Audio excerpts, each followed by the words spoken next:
Vous écoutez la radio du Salon de la Radio 2016. Avec A2PRL, Open Radio, Maxillaire, lesvoix.fr et Broadcast Associés. Est-ce que c'est un programme à l'image de ce qu'on faisait en France à une époque, programme Chéri FM, programme Europe 2, diffusé sur des radios locales par exemple? C'est inspiré par ça, mais ça laisse beaucoup plus d'autonomie aux partenaires régionaux. Il s'inspire en fait d'une recette, il s'inspire d'une marque, mais il reste totalement autonome. Est-ce qu'on peut imaginer qu'une radio française, locale ou régionale, qui décide de diffuser Mine, rentre en contact avec vous? Clairement, on a ce projet de développement, de rechercher et de continuer à s'appuyer sur de nouveaux partenaires qui garderont leur autonomie, mais vont s'inspirer d'une recette. Dans ma présentation de tout à l'heure, j'ai trouvé un exemple. C'est un grand chef étoilé qui ouvre une brasserie qui ne s'appelle pas du même nom que le restaurant qui est étoilé, mais qui s'inspire de ce chef et qui amène quelque chose d'autre. C'est une inspiration et ça laisse toute autonomie aux partenaires de pouvoir continuer son cahier des charges et puis derrière de pouvoir, on l'espère, générer du chiffre d'affaires et honnêtement de la valeur économique pour nous. Marc Vossen. Oui, je veux juste rajouter un élément complémentaire par rapport à ce côté laboratoire. On est des radios musicales, mais on sait aujourd'hui, parce qu'il y a la concurrence des plateformes musicales, qu'on doit faire autre chose. On doit pouvoir aller chercher une vision différente. Et donc, c'est de créer du contenu, ce que nous faisions très très peu. Qu'est-ce qu'on crée comme contenu? Quel est le positionnement? Aujourd'hui, le positionnement chez IFM est vraiment sur les femmes. Et donc, par exemple, on a un accord avec le magazine Elle pour pouvoir développer du contenu, des podcasts, des vidéos dans ce cadre. Il y a donc une vraie vision supplémentaire au-delà de la musique. Quel est le message qu'on délivre? Est-ce que vous avez, parce que ça va être un des débats intéressants de la journée de demain notamment, vous avez des quotas en Belgique. Comment ça se passe les quotas de chansons françaises? Parce qu'ici, il y a eu un gros débat quand même dans les 12 derniers mois sur les quotas. Très récemment, le Parlement a voté un amendement pour alléger un petit peu les dispositions qui avaient été imaginées et prises auparavant. Est-ce que c'est un sujet de débat, les quotas en Belgique? Oui, la preuve, tout à l'heure, on a déjà eu un petit débat là-dessus. C'est compliqué parce que d'abord, la problématique des quotas en France n'est pas la même que chez nous. Nous, on a des quotas pour les artistes issus de la communauté française de Belgique, donc qui chantent ou pas en français. Donc, la communauté française de Belgique, c'est, j'explique, pour ceux qui ne savent pas, la partie francophone, c'est pas des Français qui vivent en Belgique. Les 4 700 000 voilà, dont on a parlé tout à l'heure. C'est la Wallonie et Bruxelles. Voilà. Donc, qui est majoritairement francophone. Ouais. Sur le principe, c'est très bien parce que ça pousse les médias à mettre en avant ces artistes. Mais c'est très compliqué et je pense honnêtement que ce débat doit aller plus loin que par le simple prisme des radios. C'est tout un écosystème qu'il faut réimaginer. Il faut pousser les maisons de disques à aller signer des artistes belges francophones. Oui, mais Eric, on a un peu l'impression parfois que les artistes belges francophones, pardonnez-moi pour connaître un peu la Belgique, ils commencent à marcher en Belgique quand ça marche en France. Bah oui. Pourquoi? Non, pas toujours. Mais c'est un peu moins le cas ces dernières années. Oui, voilà, parce qu'on a ouvert toutes les portes. Il y a une dynamique. Aujourd'hui, le web, l'internet et tout ça fait que les portes sont ouvertes. Mais c'est parce qu'on est un tout petit marché et que le porte-voix, il est vraiment important. Le porte-voix, bien sûr, c'est la radio qui reste prescripteur, mais c'est le marketing des maisons de disques. Il ne faut pas rêver à ce qu'à un moment donné, à quelques exceptions près, des artistes émergent sur un simple claquement de doigts et simplement parce qu'on a diffusé un single pendant 3 semaines et puis plus rien. C'est plus complexe que ça. Je pense, sans vouloir être à contre-courant, que la radio doit jouer son rôle, mais elle n'est pas la seule. La RTBF, ça fait partie de l'émission du service public de mettre en avant ces artistes-là. Oui, tout à fait. C'est une de nos missions auxquelles on tient le plus, parce qu'on est l'émanation de la Fédération Wallonie-Bruxelles, donc c'est logique que ce soit notre rôle et que nous en fassions plus que les opérateurs privés. Donc ça, on considère que c'est normal. D'ailleurs, nos quotas qui font parfois l'objet de discussions entre nous, parce que leur variabilité d'une chaîne à l'autre peut être contestée, mais globalement on a des quotas quand même très importants. Moi je suis favorable aux quotas, philosophiquement, et on les dépasse. Donc on est en nombre, on a eu du mal sur certaines chaînes au début, quand les quotas ont été... quand on a eu notre nouvelle chaîne notre nouvelle offre en 2004, mais maintenant on est vraiment fiers d'aller au-delà. Enfin, moi je pense qu'aujourd'hui, la scène belge francophone, je ne vais pas dire qu'elle est au top, mais elle est plus qu'elle était il y a 10 ans. En 10 ans, on pleurait.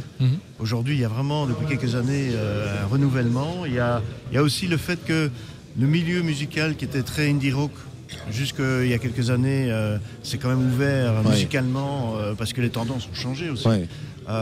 Et aujourd'hui, bon, regardez le Stromae qui est parti des radios belges francophones, et qui est une star mondiale. En Belgique, Ici, en France, on commence à découvrir Grand Georges, par exemple. Alison de Roof commence à jouer sur pas mal de radios. Ce sont des artistes, alors, sans doute que tout le monde les a travaillés, mais c'est vrai qu'on les a probablement un peu plus tartés parce qu'on a pris, on prend un peu plus de risques. Voilà, parce que c'est notre mission d'ailleurs. Il n'y a pas que l'audience qui compte, c'est aussi l'émission en contenu.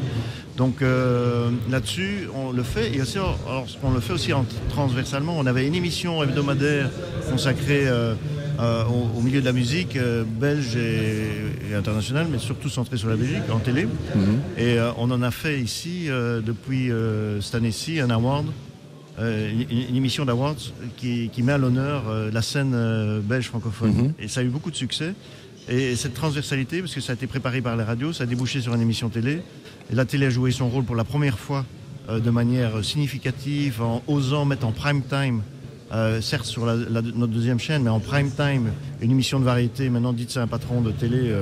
Et une émission d'awards en plus qui généralement ne fait pas beaucoup d'audience, sauf peut-être Énergie Music Awards. Mais voilà, si on prend les octaves de... Non, pardon. Si on prend... qui ne sont pas télévisés. Les victoires de la musique. Les victoires de la musique. On sait que ça fait pas beaucoup d'audience. Et que ça coûte très très cher. Et c'est parfois long. Ici, on est parvenu à faire quelque chose parce qu'on a travaillé de manière transversale. Et là, tout le monde est content. Je disais tout à l'heure, ceux qui ont rapporté le plus de prix, c'est Eric Notet, c'est Loïc Notet. Alison de Roof, c'est des artistes qui viennent de notre The Voice qui est produit chez nous et qui maintenant, Loïc Notet, lui c'est une star internationale. Bien aidé par Danser avec les stars quand même maintenant. Bien sûr. Donc nous sommes dans une spirale positive. Et je trouve qu'on doit beaucoup moins pleurer qu'avant et qu'il y a moyen de faire plus facilement les quotas aujourd'hui qu'il y a 20 ans. L'élément que je rajouterais à notre niveau, ce qu'on peut faire, c'est que, et nous avons pris la décision cette année de le réitérer puisqu'on avait commencé l'an dernier, nous aidons à la production de certains artistes, on en a choisi 2, effectivement, et on les met en avant et on travaille avec eux en studio. Parce qu'un des problèmes de certains artistes, c'est « mais je ne trouve pas de radio qui corresponde à ce que je fais ». Eh bien, les radios peuvent aussi aider dans ce cadre à dire « on a un son, est-ce que tu es prêt à modeler un tout petit peu certains de tes titres pour que ça puisse mieux sonner globalement en radio et qu'on t'aide à la production ». C'est ce qu'on a fait et ça a fonctionné. Eric, un dernier mot. Un dernier mot, RTL est investi depuis 12 ans dans cette mission de découvrir des talents au travers des octaves de la musique qu'on a lancé il y a quelques années. Et je sais qu'on a eu des discussions et des tentatives de faire évoluer cette remise de prix, cette mise en avant d'artistes pour le faire conjointement. Moi j'aurais rêvé vraiment d'avoir ces octaves ou n'importe quoi d'autre d'ailleurs, qui se fassent conjointement avec tous les médias, que ce soit le groupe Énergie, que ce soit la RTBF, RTL, Fun Radio, et que l'on puisse décerner à un moment donné cette dynamique globale. Malheureusement, ça n'a pas pu être le cas. Et ce qui est dommage, c'est que chacun continue à développer un petit peu son soutien. C'était l'occasion de demander leur avis à Marc Vossen et Francis Goffin sur cette Moi, je veux bien. proposition. Voilà, l'invitation est lancée. On aura des discussions. Voilà, c'est dommage parce que je pense que là, ça aurait été une vraie dynamique plutôt de vivre chacun en parallèle. Mais bon, voilà, c'est comme ça. En tout cas, heureusement, l'initiative existe chez chacun d'entre nous. En tout cas, je vous invite à venir au Salon de la Radio pour le débat sur les quotas qui aura lieu demain lundi. On est lundi demain, c'est bien ça. Demain lundi. On sera là à 16h30 plus précisément. Et puis à 17h30, on le fera sur la radio du Salon de la Radio avec Sophie Tapi qui sera avec nous pour donner aussi le point de vue des artistes. Il y aura Tibbs qui sera là aussi pour parler des quotas, mais cette fois-ci franco-français, parce qu'on sait qu'il y a un gros débat là-dessus depuis quelques mois. Je veux vous remercier, messieurs, d'avoir pris autant de temps pour venir au micro de la radio du Salon de la Radio. Qu'est-ce que vous pensez du salon globalement? Super initiative. C'est plutôt. Je vais vous laisser reporter. On est là aussi pour soutenir l'initiative. La Belgique est mise à l'honneur et je trouve que Philippe Chapeau et son équipe font un super boulot de promotion du média radio. Et comme on est tous des passionnés de radio, c'était bien normal qu'on réponde à l'invitation. C'était important d'être là. Voilà. Merci beaucoup, messieurs, en tout cas. À bientôt. On a pris un petit peu de temps, mais ça valait vraiment la peine pour le coup. Et dans quelques instants, on va s'informer. Puis on a d'autres débats qui arrivent dans la suite. Donc, restez avec nous. Chaque jour, des débats, des analyses, des commentaires. Retrouvez l'essentiel du Salon de la Radio 2016 sur salondelaradio.com et sur la lettre.pro, la radio du Salon de la Radio 2016.